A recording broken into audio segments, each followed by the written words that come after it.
কেন কিছু কিছু দল পুরো বিষয়টিকে ভ্রান্তভাবে উপস্থাপনের চেষ্টা করছে?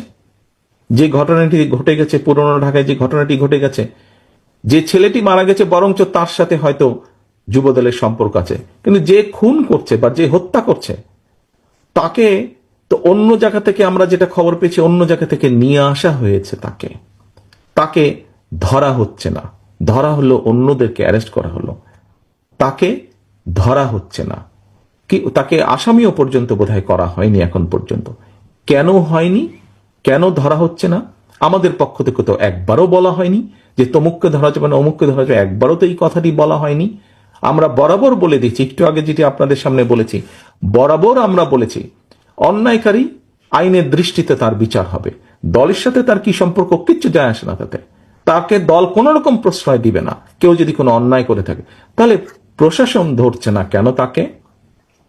আমাদের এখানে রিজভী আহমেদ সাহেব পরিষ্কার বলেছেন, দলীয় অবস্থান থেকে আমাদের যা যা করা প্রয়োজন আমরা প্রত্যেকটি যেটি যেটি জেনেছি, তদন্তের পরে যাদের যাদের সম্পর্কে প্রমাণিত হয়েছে অভিযোগ, আমরা আমাদের দলীয় অবস্থান থেকে তাদের বিরুদ্ধে ব্যবস্থা গ্রহণ করেছি। আইন শৃঙ্খলা বাহিনী কেন তাহলে বসে আছে? আইন শৃঙ্খলা বাহিনীকে চালায় কে? বিএনপি তো চালায় না, চালাচ্ছে তো সরকার। তাহলে সরকার কেন ব্যবস্থা নিচ্ছে না তাদের বিরুদ্ধে? সেটি দলেরই হোক বা সেটি অন্য কোনো লোকই হোক, কেন ব্যবস্থা নিচ্ছে না? প্রিয় উপস্থিতিবৃন্দ, দেখুন,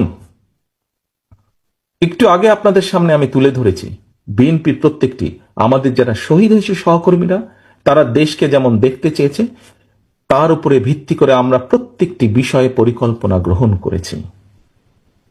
কিন্তু একটি শব্দ প্রায় বক্তব্যে উঠে আসে, ষড়যন্ত্র। যা আগে বলেছিলাম 8 মাস 7 মাস আগে, তা এখনো বলছি। শুধু আমি একা বলছি না, যারা বিবেকবান সচেতন মানুষ, দেশপ্রেমিক মানুষ, প্রত্যেকটি মানুষ বলছেন এই কথাটা। নতুন করে ষড়যন্ত্র আবার শুরু হয়েছে। একটু আগে আমি বলেছি বিএনপি তার অভিজ্ঞতার আলোকে বলেছে সংস্কার কোনটি উচিত হবে, কোনটি উচিত হবে না, বা কি মতামত, কারণ বিএনপি দায়িত্ববোধ থেকে বলেছে। প্রিয় সহকর্মীবৃন্দ, আমরা বরাবর এক কথা বলে এসেছি, আমরা সবসময় গণতন্ত্রে বিশ্বাস করি, বাংলাদেশের স্বাধীনতায় বিশ্বাস করি, বাংলাদেশের মানুষের সার্বভৌমত্ব, দেশের সার্বভৌমত্বে আমরা বিশ্বাস করি, মানুষের কথা বলার অধিকারে আমরা বিশ্বাস করি। বিএনপি তার জন্ম থেকে বলেছে, বিএনপি বহুদলীয় গণতন্ত্রে বিশ্বাস করে। এই কথাটি শুধু বলেনি, এই কথাটি প্রমাণ করে দেখিয়েছে।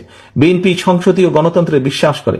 বিএনপি শুধু বলেইনি, দেশনেত্রী খালেদা জিয়ার সময় আমরা এটি প্রমাণ করে দিয়েছি প্রেসিডেন্সিয়াল ফর্ম থেকে পার্লামেন্টারিয়ান ফর্মে কনভার্ট করার মাধ্যমে। বিএনপি